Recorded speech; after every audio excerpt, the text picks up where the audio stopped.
Welcome back to Ron's Rides, welcome back to the channel, and welcome back to another video where, do you guys notice anything different about me today?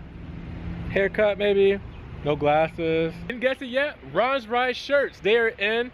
I do have an orange one right here, just to show you guys that I do actually sport my own merch, and that I do post on my social media everybody who's been buying the shirts. So I've been shouting everybody out. Thank you so much for supporting for the Ron's Rides movement and just really showing out. I do have these coffee mugs, pillows, hoodies, long sleeve shirts, stickers, whatever you guys are thinking of. But just to let you guys know, I will be wearing my Ron's Rides shirts every now and then for the videos to show them off. They come in all different colors and sizes, so if you guys are trying to pick up a Ron's Rides shirt, link in the description as always. But let's talk about today's topic at hand. Behind me is my 2019 Kia Stinger GT1. I've had it for about 2 weeks now, and I love it so far. I had the opportunity to drive this car back in February of 2019 and test out everything that I do have on this Kia Stinger right now that's personally mine. So what I'm doing is I want to tell you guys what I think Kia could have improved, or what they could have done better for the Kia Stinger GT1. Now, it's not like one of those 10 things I hate about videos,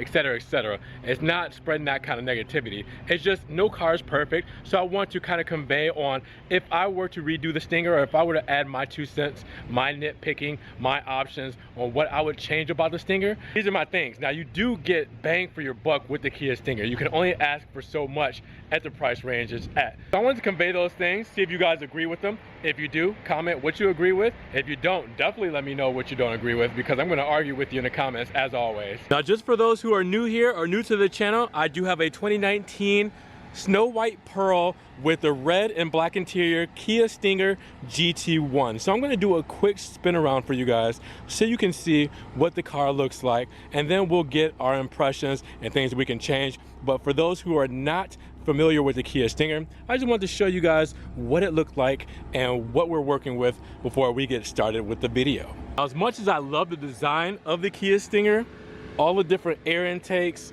the aggressive grille, the aggressive intakes on the side, everything like that, I do not like the fake vents up front. Now, let me rephrase that. I like them. I don't like that they're not functional. They're just a big kind of, you know, fake plasticky vent.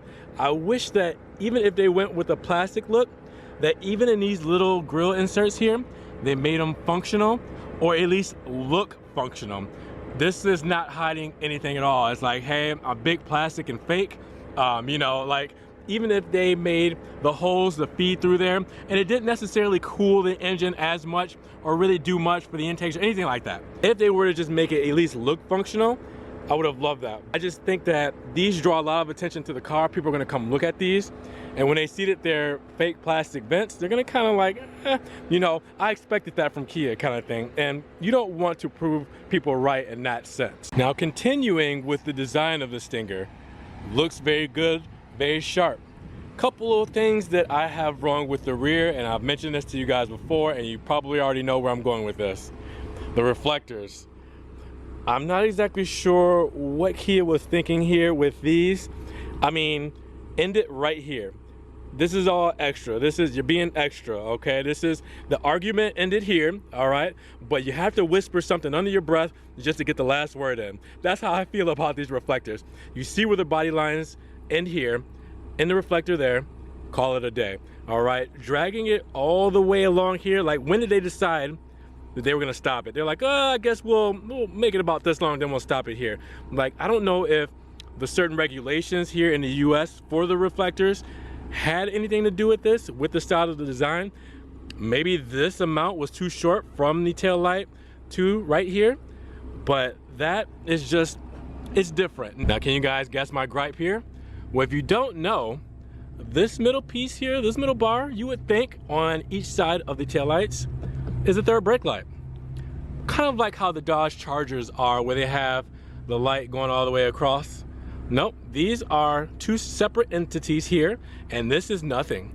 That is a fake red bar. If that's the case and you didn't need it, just do the taillights. Keep the taillights on each end, keep this all white. That's it. I mean, I'm not exactly sure why they needed the red. Again, I'm not sure if there's some kind of regulations for the US or in general that they needed that red bar, but if it's there, make it work, make it functional. I'm not exactly sure why they had the red bar all the way across when these taillights look phenomenal, and when they're lit up, they really look good. But keep it like that. Don't put the fake bar there to where you have to put the third brake light in the actual window and then have this here. It's just kind of like a cop out or a fake out. Now, I love the tailgate on the Stinger. I do love the amount of space that it gives you. It's just really practical and it looks good. Being functional is another thing though. If you have this much space, you would love to store things, right? I would have loved some storage pockets or a net or anything to be able to put bottles such as this one or a bottle such as this one to where it's not flying around. Now, obviously you can go buy little buckets or crates or whatever to store your products, but it would have been nice if Kia did a integrated system that looked more fluent, sleek, and just fit very well with the shape of this trunk, instead of me buying something that's just gonna be boxy and not fit very well and just not be too appealing. It would have been nice to just have that integrated system or integrated storage so you can make all this work so fluently well, but instead you have to get something to hold those kind of things. Deal breaker? No, but I would have loved to see it. You guys are probably gonna call me really nitpicky on this one, but the passive entry system. I wish the Stinger did have the touchpad inside of the door instead of on the outside. Reason being is creature of habit, right? I'm used to, from my previous car, just sticking my hand inside to open the door in one motion and it unlocking for me to pull it open. But in this instance, you have to press the button physically in and out to lock and unlock the car. All right, so I can't just put my hand here and unlock the door. I have to put my hand here or just press this button and then make sure my hand is here to open the door. Now I'm going to compare this to my profession. I do web management, development, and design, and our saying is if you can make it happen in one click, make it happen. All right, so if I can make this any more convenient to where I don't have to click different web pages to get to the certain information that I need, I'm going to make it happen. Same thing here. If I were to just make it in one fluent, easy motion, all right, to where the door is locked, and I put my hand here to unlock it and pull open, that's one motion, all right? Now, if I have to do this, and then I have to do this, or if I have to do this, and then I have to do this, then it's not one easy motion, it's a two-step process. Again, being very nitpicky, being very spoiled, being very entitled here, but this is the kind of technology that we have available, so I wish Kia would have used it. Now, you can only ask so much from a hatchback sports sedan. Well, visibility is probably one of the last things that the designers think about when designing these cars. They have beautiful lines, they're sharp, they perform very well, but the visibility, practicality-wise, not so great in the Kia Stinger. As you can see with the headrest there, you're not really getting much from a visibility standpoint, which is something that is very subjective. I mean, obviously you do have driver assistance for some of these. You do have the extended driver assistance package in the GT2s. They give you the 360 cameras, everything like that. You have blind spot, you have side view mirrors. You can even do old school and turn your head around and make sure you're looking where you should be. But for the visibility, I think that that's something that if it were me, I would probably improve on the Stinger just because there's not much to see back there. Now, I've mentioned this before, the HVAC controls and the radio controls are way too similar. And what I mean by controls, this knob here to open and close the HVAC vent as opposed to this volume knob for the radio. I talked about this before, but it was until I really used the car on a day in and day out where I found myself trying to pay attention to the road and grabbing the control here to try to turn up the volume of the radio when really I need to be grabbing down here. They're just way too similar of a style and size.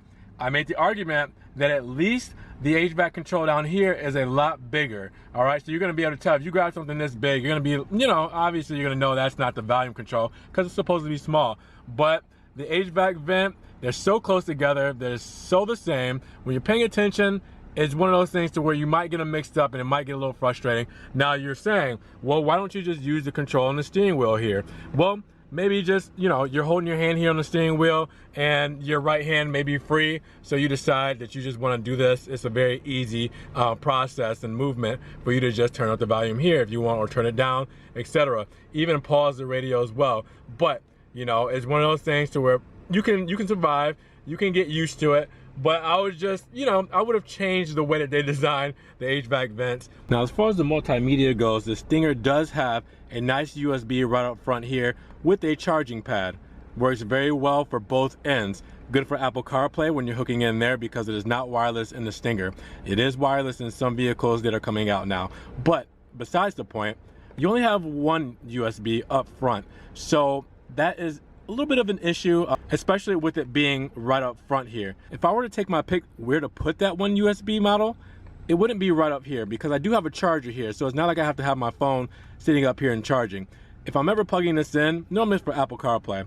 I would have loved to see it in the glove box here. So it would have been nice to have a USB somewhere here in the glove box, just maybe like around here somewhere or anywhere kind of inside of here or even inside of here. That way I can plug up my phone, hide it, I can use all the controls for the Apple CarPlay and everything on the infotainment screen, and I wouldn't have to plug it in here, all right? And then when I plug it in here, I gotta run the cable, and it just kind of looks kind of messy having the cable up here where the gear selector is, and it's just, you know, you don't want too much stuff in a high traffic area that makes life a little bit more difficult.